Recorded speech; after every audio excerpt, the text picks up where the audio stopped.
Hello, my name's Heather. I'm a 32-year-old woman. I've been married to my husband for 7 years before I recently divorced him. My husband, Xavier, and I met at this social event that was happening in our city. We ended up interacting as part of one of the many activities of the event and found out that we were compatible. We kept talking after the event, we texted a lot, and I quickly began falling in love with him. We began dating shortly after that. We dated for a good 3 years before deciding to tie the knot. Our wedding was and still is one of the happiest days of my life. If I had to describe our relationship, I would say that it was full of trust and love. There was nothing about Xavier that ever made me question it. I say that only because I had just come out of a bad relationship before I met Xavier. To have him around was amazing. He always had a way of making me feel good after a bad day. I sincerely thought we were going to last forever. We were very big on communication, and whenever we did have an argument, which happened very rarely, we would talk it out almost immediately after. Aside from our relationship, even our individual lives were going great. We were both working jobs that paid us really well. We were able to buy our dream house, and in general, we lived very comfortably. I had the perfect life, and I was super grateful that I got to live it. And then came the sudden and confusing events that changed my life when I figured them out. The first things that started disappearing around me were small things like maybe a sandwich that I had prepared for lunch or one of my handbags. The handbag was not a big deal because it wasn't one that I used frequently or one that had any sentimental value attached to it. I remember distinctly asking Xavier if he had any idea about where my things were going, and he would always get skittish and defensive. I remember thinking it was weird, but I let it go because the things that went missing were always replaceable and not of much value to me. Then came the more expensive small things that disappeared. It started off with these gorgeous pair of earrings that were from Majuri. I had bought them for myself after I got paid for the first time. Those earrings had cost about half my salary at that time, and now, while their value may have gone down, they were still pretty pricey. I went almost insane trying to find those pair of earrings. I knew they were missing because I had planned to wear them to a friend's party, and suddenly they weren't there. I turned Xavier and I's bedroom upside down trying to find it. I was a mess by the end of it. Xavier had walked into the room and gasped.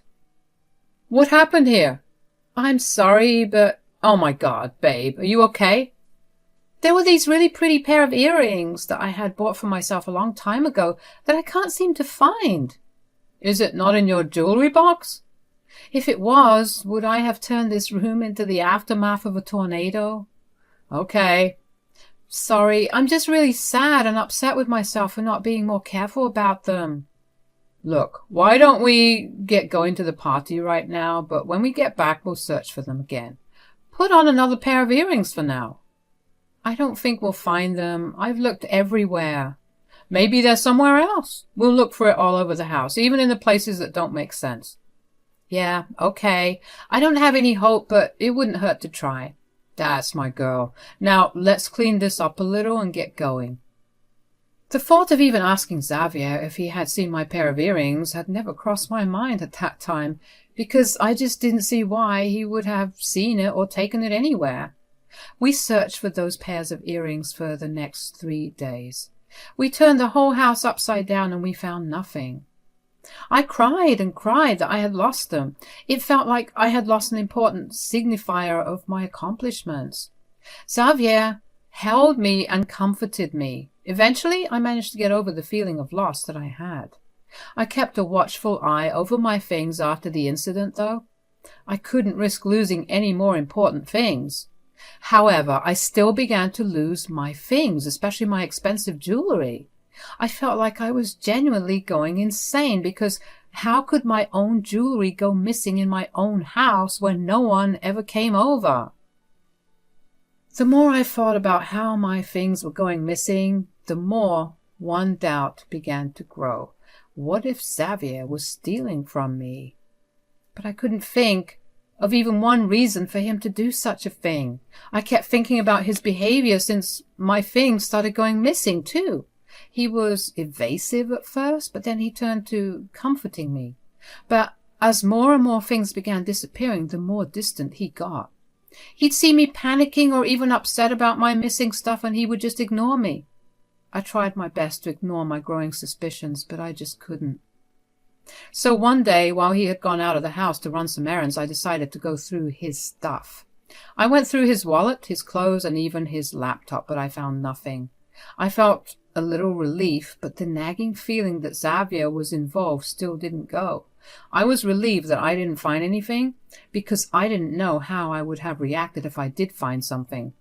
But not finding something did not mean that Xavier could not have taken my things. I decided to just let things be for a little while. I kept all my expensive things in the locked drawer, and I kept the keys with me at all times. There was going to be no way for my things to go missing. I hadn't checked on my things in a long while, so one day I decided to check on them again, and that was when I noticed the necklace that my mother had gifted me on Xavier and I's wedding was missing. I was livid at that point. There was no one at home to take any of the things in the drawer. Hell, there was only one person who knew where my things were. I knew my plan wasn't foolproof, considering my keys wouldn't have been on me when I took a shower or even when I was asleep. To think that Xavier would actually go through my things like that and do God knows what made me really angry. Xavier had been at work when I found the necklace missing. A part of me knew that even if I confronted him, he would have denied it, so I decided to make a purchase while Xavier was away. I bought a security camera to put into our room. It was one of those hidden cameras that hid in plain sight because they look like an everyday object. With the backup plan in place, I decided to confront Xavier when he came back home. I need to ask you about something. Oh, what's wrong? So, you know how I've stowed away all my jewelry in the locked drawer? Yeah? Well, the necklace my mom gave me at our wedding is missing. Did you misplace it? I know I did not, because I haven't opened the drawer in a long time. All right. So I wanted to ask you if you know where my jewelry is disappearing. Are you accusing me of stealing your stupid jewelry? I didn't accuse you of anything. I was just asking. No. You know what? I've been nothing but supportive of you. I've comforted you when you cried over that junk, and this is how you repay me? Xavier, no. What use would I have for your ugly jewelry? First of all, calm the hell down. Secondly, stop insulting my jewelry. Lastly, I wasn't accusing you of anything. I just wanted to know if you knew anything about it. You're the only one who knows where my jewelry is, and you know where my keys are. All I'm hearing is that you're accusing me of stealing your stuff. I can't do this tonight. I'm going to a friend's house. With that, Xavier left the house. I was baffled. I mean, did I want to directly ask him if he was taking my things? Yeah, but I knew that directly asking him about it would not have ended well. Turned out that asking him indirectly didn't work either. Xavier's over-the-top reaction did send alarm bells ringing in my head. If he was truly innocent, then he wouldn't have reacted so intensely. He would have heard me out and tried to figure things out. The more I thought about his behavior, the more suspicious I got of him. I knew I needed to snoop around a little more, but first, I had to keep up pretenses. I couldn't have Xavier get suspicious of me for not trying to get him to come back home. So I texted him a bunch and called him a bunch, all of which did not get any responses. I knew he saw the messages, but he never replied. I knew I had done enough and that he wasn't coming back home that night. That gave me ample time to snoop around. The first thing I did was go through his laptop. I looked through his search history and found nothing, although all of the searches were fairly recent ones, and nothing from the past month and before was there. He had cleared his search history. That made my suspicions only worse. Then I decided to go through his bank statements. Thankfully, he had everything logged in and saved on his laptop. When I checked how much money he had in his account, I was shocked to see only $20. Where could he have spent all his money? He had only just gotten paid a week ago. I felt my stomach drop when I went through his bank statements. I saw that he had made a huge transaction to some account. I tried to look into who the account belonged to, but I couldn't get very far with that. I felt sick and confused. I didn't know what was going on. What could Xavier possibly need so much money for? And who would he have sent it to? I decided to get my hands a little dirtier, and I called his mother, Polly, to find out. Heather, dear? Hello, how's it going? Hi, Polly. I need to ask you about something. Are you free to talk? Of course, honey. Tell me, what is it? I need you to keep whatever I ask between us only. You can't tell anyone a thing, including Xavier. All right, I won't. Although you're scaring me a little. I'm sorry, it's nothing scary. I'm just really confused and worried about Xavier. About Xavier? Why? So a lot of things have begun to go missing. We haven't had any guests over in months, and it's always been only Xavier and I at home. I know I could have misplaced them. That's why I placed them all in a locked drawer that I never opened. However, when I went to check on my things, the necklace my mother gifted me at our wedding was missing. So you think Xavier is doing something with your things? I don't know. I looked into his bank statements and he has essentially nothing in it. What? Yeah, and he only got paid a week ago. You know what? Now that you mention it, he has been asking me for some money these past few days. What? Why would he ask you for money? He told me that you guys were struggling, so I helped him out. I did find it odd that you never seemed to thank me. I'm only saying that because you thank me for even the littlest thing that I do for you, but I just let it go. Oh, Polly, we haven't been struggling at all. What is Xavier up to? I have no idea. I'm worried about him. See if you can find out any more information and keep me updated. I'll support you no matter what. Yes, I will. Thanks a lot, Polly. I couldn't believe what I had found out. Why was Xavier taking money from his mother and stealing my things? I knew that there was only one way to find out, and that was to catch him in the act. If I had the evidence, he would have no choice but to confess. I had to wait another 2 days until the camera arrived. So until then, I decided to hide the key in my drawer. The next thing I did was to withdraw some money and keep it in the drawer. I needed to see if he was willing to take money over the jewelry as well. I also decided to be a lot more alert with his things because Xavier wasn't smart enough to actually hide everything from me. I knew that he would slip up somewhere. Xavier did end up coming back home the next night after work. We didn't speak much, but I wasn't exactly worried about that at that moment. I needed to figure out what he had needed so much money for. And him not talking to me was the last thing I could have been worried about. The camera arrived on time, and I set it up the same night it arrived after Xavier had gone to sleep. I connected it to my phone so I could access the live feed at any point.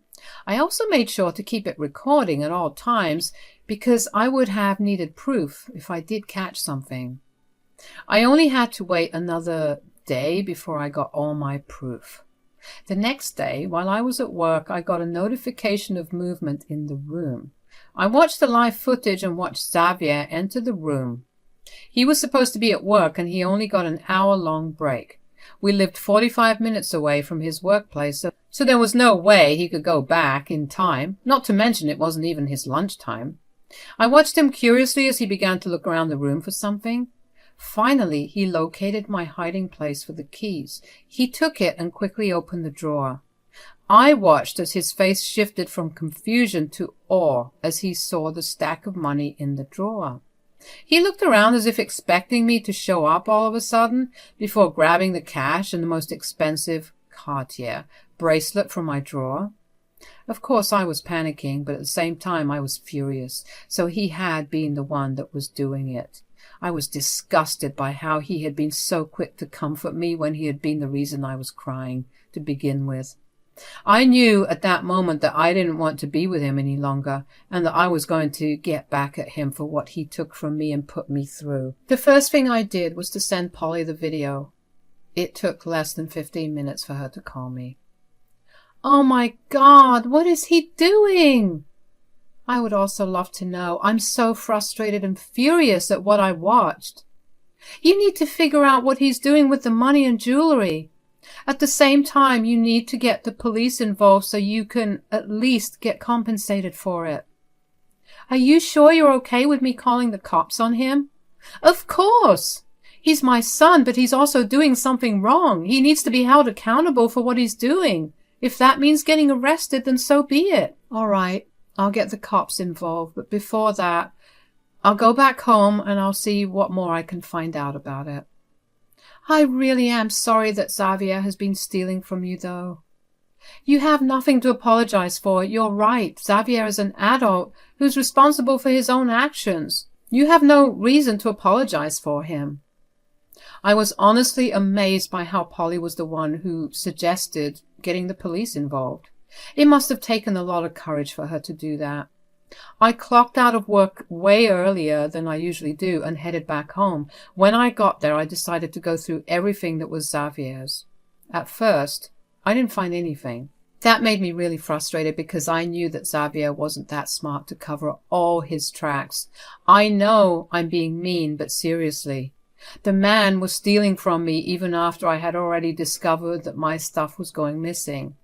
As a last resort, I decided to go through our laundry. I picked apart my clothes from him and began going through his. Finally, I managed to find a piece of paper in one of his pants pockets. It was a receipt from a store for one of my necklaces. I did a bit of research and found out that this shop was a pawn shop, so he had been selling my jewelry there. But why? I knew I needed to find my answers immediately. I went down to the police station and told the police about my issue. They suggested that I get a lawyer and deal with this situation with the help of legal aid. So I did just that. I told Polly about what the police had said, and she told me she had a friend who was a lawyer. She connected the both of us, and I told the lawyer, Bella, about my predicament. She suggested that I file for a divorce and confront him about it as well. She asked to be present during the confrontation. I decided to get the divorce papers first, so that meant waiting for a little while longer. I was okay with that. More time only meant more proof. The time I spent waiting for the divorce papers to get into my hands, I kept a watchful eye on my things. Thankfully, Xavier hadn't stolen anything from me, until he did on the same day that I got the divorce papers in my hands. I called up my lawyer, Bella, and we headed to my place after work. Xavier wasn't at home. When Xavier did get home, he looked confused. He asked me who was with me, but before I could answer, Bella spoke up for me. I'm Heather's lawyer. Lawyer? Why does she need a lawyer? Because we have proof that you've been stealing from her? Stealing?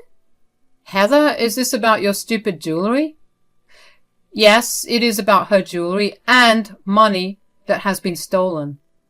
Are you seriously blaming me for this? What would I get out of stealing from you? That's what we want to know as well. I didn't do anything. Well, here is a receipt of the necklace that belonged to Heather being sold to the local pawn shop. It was found in your pants pocket. Seriously? This proves nothing. How do you know it's her necklace? All the receipt contains is a description of the necklace, and I hate to break it to you, but a lot of necklaces are gold and long. All right, here is video proof of you stealing from Heather. This? Heather, you recorded me? You will communicate to her through me from now on. Here are the divorce papers. We expect you to pay full compensation, or we will go to court about it. I can't do that. Why is that? I spent all the money. On what, exactly? I've been gambling. A friend of mine introduced it to me one day, and I guess it kind of spiraled. I see. So you stole from your wife to enable your addiction. I'm sorry, Heather. We'll see you in court, Xavier. It shocked me to hear about Xavier's gambling problem. I couldn't believe that he had indulged in it, knowing just how risky it was. Not to mention he stole from me and even comforted me when I was upset about my things going missing. I was also really angry at him for putting me in a position like that to begin with. If I hadn't caught him, he would have only stolen more and even put me in hot water financially. Xavier texted me several times after that, apologizing for his mistakes. He begged me not to leave him, but I saw no point in being with someone who was so comfortable with stealing and lying to me. As per Bella's advice, I didn't respond to any of his texts. I just let Bella take control of everything that happened next. What happened next was nothing short of amazing. When presented in court, Xavier didn't deny anything. He tried to defend himself, but the judge was not sympathetic to him at all. She told him that he was lucky that all we were asking for was compensation in terms of more portion of joint assets instead of charging him with theft. We show the evidence of his admission via his texts. Since he stole so much from me, I was granted 80% of our joint assets and finances. Xavier looked like crap, but that was to be expected considering he had lost everything. It wasn't until much later that Polly told me about how bad Xavier's actual financial condition was. Turns out he had taken out several credit cards in his name to fund his gambling addiction. When he wasn't allowed to draw out more money or even get another credit card, that's when he resorted to stealing from me. He's gone back to living with Polly. She's giving him some time to get back on track before she'll ask him to start paying her rent. I do feel bad for him, but I can't ignore how he made me feel. I feel satisfied that I was able to find out and stop him before he hurt me even more financially. My life has been going on a steady upward steep. I will always miss the relationship with Xavier, but I know that I deserve so much better than that.